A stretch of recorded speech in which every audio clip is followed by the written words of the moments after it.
إنا جعلناه قرآنا عربيا لعلكم تعقلون. أعوذ بالله من الشيطان الرجيم. بسم الله الرحمن الرحيم. أشهد لا إله إلا الله وحده لا شريك له له الملك وله الحمد يحيي ويميت وهو على كل شيء قدير. سبحان الله وبحمده سبحان الله العظيم. اللهم صل وسلم على عبدك ورسولك وحبيبك سيدنا محمد النبي الأمي وعلى آله وصحبه وبارك وسلم. أما بعد، رب اشرح لي صدري ويسر لي أمري واحلل عقدة من لساني يفقهوا قولي. اللهم ألهمني رشدي وأعذني من شر نفسي. ربنا زدنا علما. آمین یا ربی آمین. آپ سب بہنوں کو السلام علیکم ورحمۃ اللہ وبرکاتہ. جن بہنوں کے پاس بک ہے وہ اپنی آج کھولیں گی حدیث نمبر 24، کیونکہ انشاءاللہ آج ہم اس حدیث کو پہلے پڑھیں گے. حدیث نمبر 24 توحید اس کا عنوان ہے. تو اس کو کھول لیجئے، اور اس کو چونکہ یہ ایک لمبی حدیث ہے، آئی تھنک سیکنڈ لانگسٹ حدیث ہے یہ والی، تو اس کو ہم پڑھ لیتے ہیں. ٹھیک ہے. اعوذ باللہ من الشیطان الرجیم. بسم اللہ الرحمن الرحیم.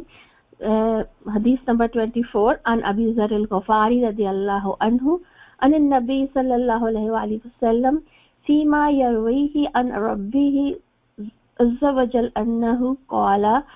حضرت ابو ذر غفاری رضی اللہ عنہ سے روایت ہے کہ رسول اکرم صلی اللہ علیہ وسلم نے اللہ عز و جل سے روایت کرتے ہوئے فرمایا. تو یہاں پہ میں نے حدیث میں بتایا کہ یہ ابو ذر غفاری آپ صلی اللہ علیہ وسلم کس سے روایت کرتے ہوئے کہہ رہے ہیں کہ آپ صلی اللہ علیہ وسلم نے اللہ سبحانہ تعالیٰ سے روایت فرمایا. تو یہاں پہ یہ ایک میں نے کہا یہ ایک حدیث قدسی ہے، اور یہیں پہ ایک کوشچن رکھا ہے کہ حدیث قدسی کیا ہوتی ہے. میں بات وہ کروں؟ حدیث بتائیے کون سی بہن بات کر رہی ہیں؟ جو قرآن پاک کا حصہ نہ ہو، قرآن میں نہ ہو لیکن اللہ تعالیٰ کا ارشاد ہو. جزاک اللہ خیر سسٹر، بالکل صحیح کا بات کہا ہے کہ یہ حدیث جو ہے جو اللہ سبحانہ تعالیٰ نے ارشاد فرمائی ہو لیکن یہ قرآن پاک کا حصہ نہیں ہو. حدیث قدسی جو ہوتی ہے وہ وحی غیر مطلوع ہوتی ہے. وحی مطلوع آپ سب جانتے ہیں کیا ہوتا ہے کہ وہ آیات جو کہ تلاوت بار بار کی جاتی ہیں، جس میں کہ مطلب جیسے قرآن پاک وحی مطلوع ہے اور اس کی تلاوت کی جاتی ہے، اس کے ایک ایک لفظ کے بدلے میں 10 نیکیاں ملتی ہیں اور اس کی تلاوت کا ثواب ہوتا ہے. جو حدیث قدسی ہوتی ہے وہ وحی غیر مطلوع ہوتی ہے اور یہ منقول متواتر نہیں ہوتی. اب منقول متواتر کیا ہوتا ہے؟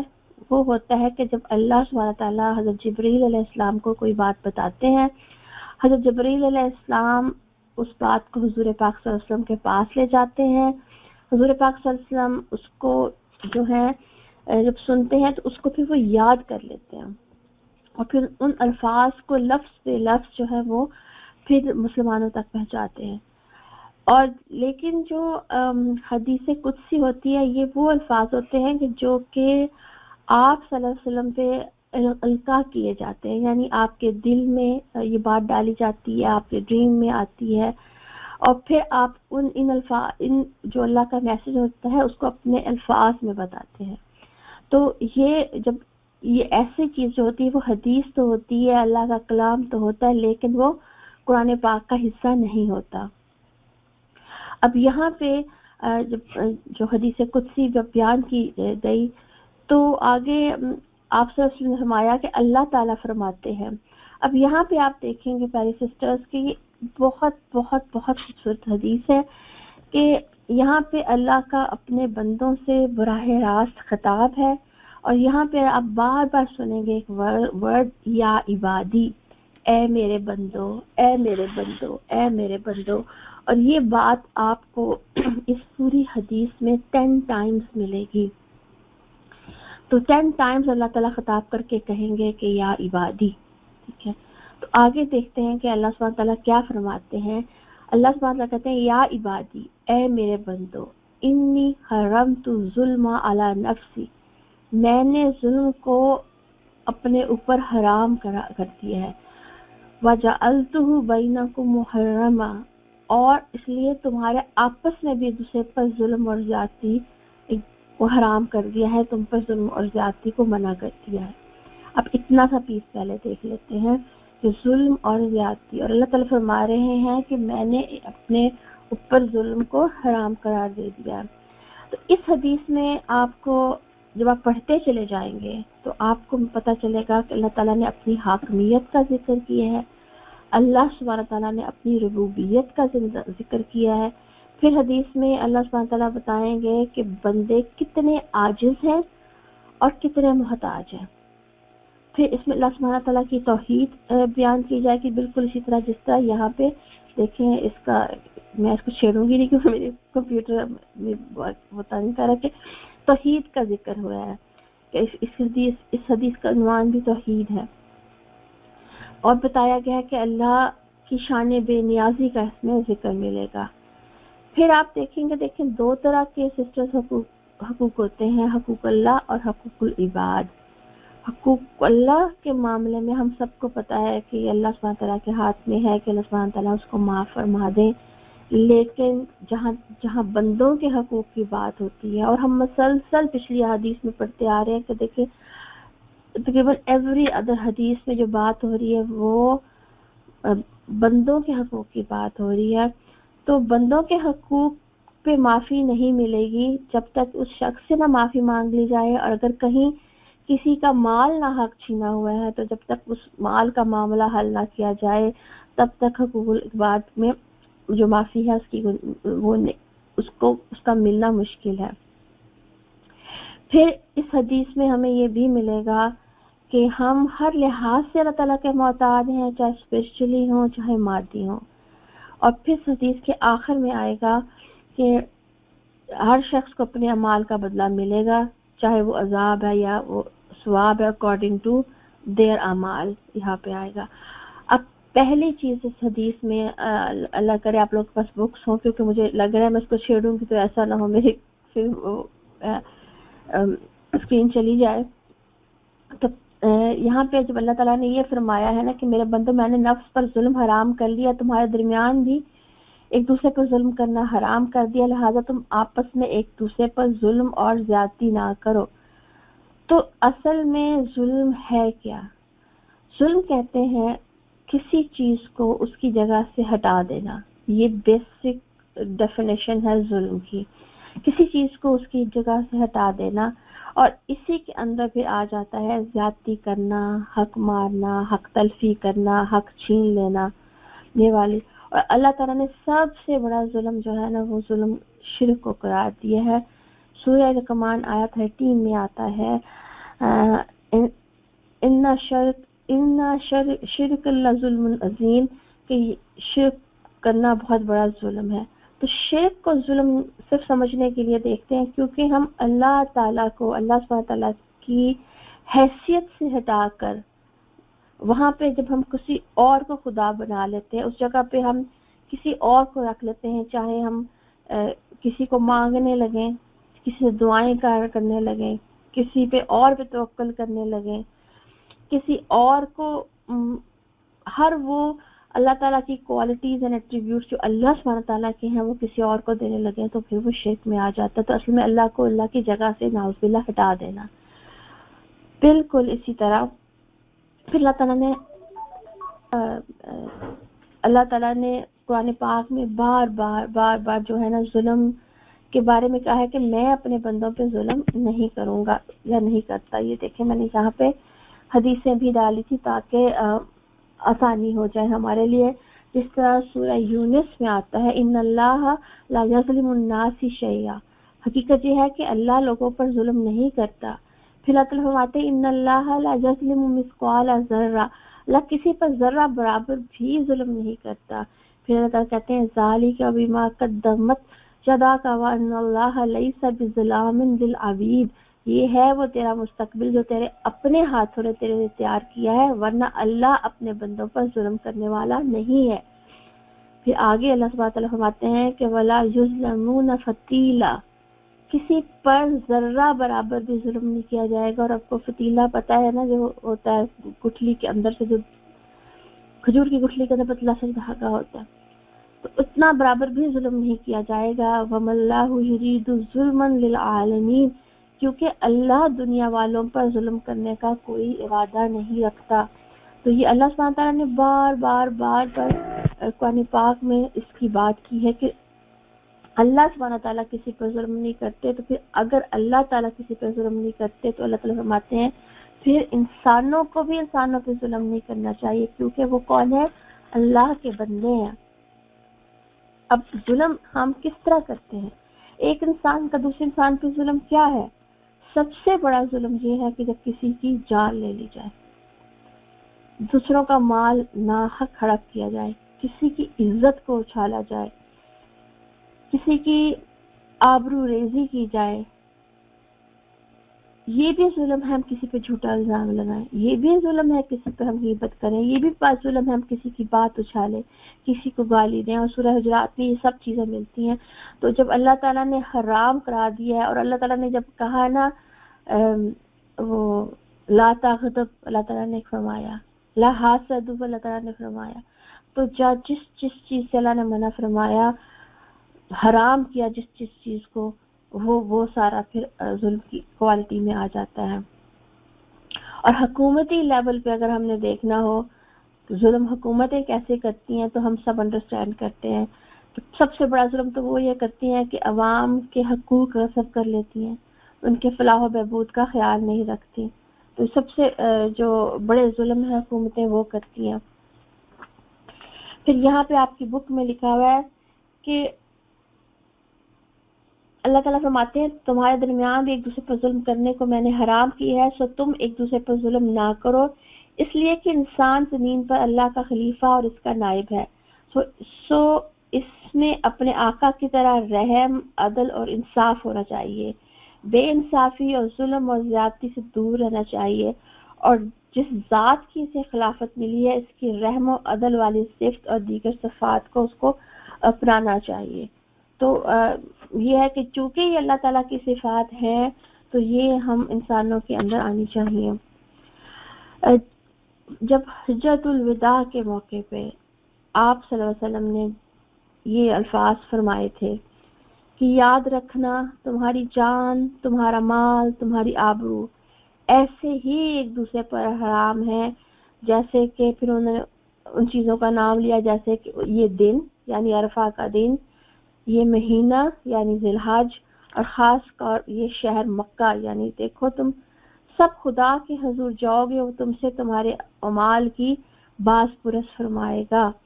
تو ہم حقوق اللہ، ڈیئر سسٹرز، حقوق اللہ جو ہیں اس کی طرف ہم سب بہنوں کا اور سب لوگوں کا، مسلمانوں کا دھیان ہوتا ہے، عبادات پہ عبادات، عبادات پہ عبادات، روزے، نماز، حج، صدقات، ہر چیز ہم ادا کر رہے ہوتے ہیں، لیکن جہاں پہ معاملات کا آتا ہے معاملہ، تو وہاں پہ پھر کیا ہوتا ہے کہ واچفل رہنا چاہیے کہ کہیں ظلم کی کیٹیگری میں نہیں آ جاتا۔ اور ابھی ہم جب بات کر رہے ہیں تو اگر ہم اپنے حساب سے دیکھیں تو ہمارے معاملات ہمیں یہ دیکھنے ہیں کہ ہمارے ہسبینڈ کے ساتھ کیسے ہیں، ہمیں یہ دیکھنے ہیں ہمارے معاملات اپنے گھر والوں کے ساتھ، نیبرز کے ساتھ، جس طرح ہم نے حدیث پڑھی ہے ہمارے معاملات ان کے ساتھ کیسے ہیں۔ یہاں رہتے ہوئے ہمیں دیکھنا ہے کہ ہمارے معاملات دوسرے جو ریلیجن کے پیپل ہیں، یہ دوسرے لوگ ہیں، ان کے ساتھ کیسے ہیں، کیونکہ ہم ابھی پڑھا ہم نے کہ ہم خلیفہ ہیں۔ اور پھر ہمیں یہ بھی دیکھنا سسٹرز کہ اگر ہم بہویں ہیں تو ہمارے سسرال کے ساتھ کیسے معاملات ہیں، اور اگر ہم ساسیں ہیں تو پھر ہمارے اپنے جو بہو اور دامادوں کے ساتھ کیا معاملات ہیں۔ تو یہ جو پہلے یا عبادی میں جو چیز آئی ہے وہ اس ظلم کو ایڈریس کیا گیا ہے۔ ہوپ فلی میری آواز جو ہے وہ ٹھیک آ رہی ہوگی اب۔ چلیں اگلا پڑھتے ہیں انشاءاللہ۔